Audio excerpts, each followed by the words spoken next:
ಎಲ್ಲರಿಗೂ ರಾಮಾಯಣದ ಬಗ್ಗೆ ಗೊತ್ತೇ ಇದೆ. ರಾಮ, ಲಕ್ಷ್ಮಣ, ಸೀತಾದೇವಿ, ರಾವಣ, ಹನುಮಂತನ ಜೊತೆ ಲವ ಕುಶನ ಕಥೆ ಗೊತ್ತಿದೆ. ಇನ್ನು ಆಂಜನೇಯನಿಗೆ ಶ್ರೀರಾಮನ ಮೇಲಿದ್ದ ಪ್ರೀತಿ ಎಷ್ಟು ಅಂತ ಗೊತ್ತೇ ಇದೆ.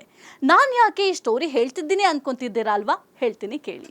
ರಾಮಾಯಣದಲ್ಲಿ ರಾಮನಿಗೆ ಪಟ್ಟಾಭಿಷೇಕದ ನಂತರ ಸೀತೆಯು ದಿನಾ ಹಣೆಗೆ ಕುಂಕುಮವನ್ನು ಹಚ್ಕೊಳ್ತಾ ಇದ್ರು.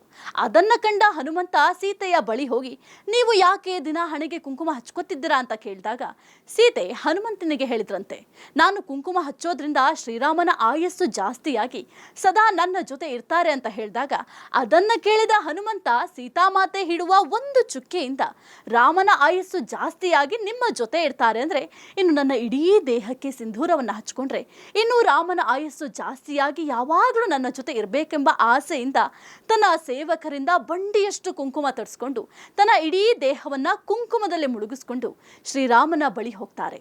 ಇದನ್ನ ಕಂಡ ಶ್ರೀರಾಮ ಹನುಮಂತನ ಮುಗ್ಧ ಭಕ್ತಿಯನ್ನ ನೋಡಿ ನಗುತ್ತಾ, ನನಗೆ ಎಷ್ಟೇ ಜನುಮ ಇದ್ರೂ ನೀನು ನನ್ನ ಬಳಿಯೇ ಇರ್ತೀಯ ಅಂತ ವರ ಕೊಡ್ತಾರೆ.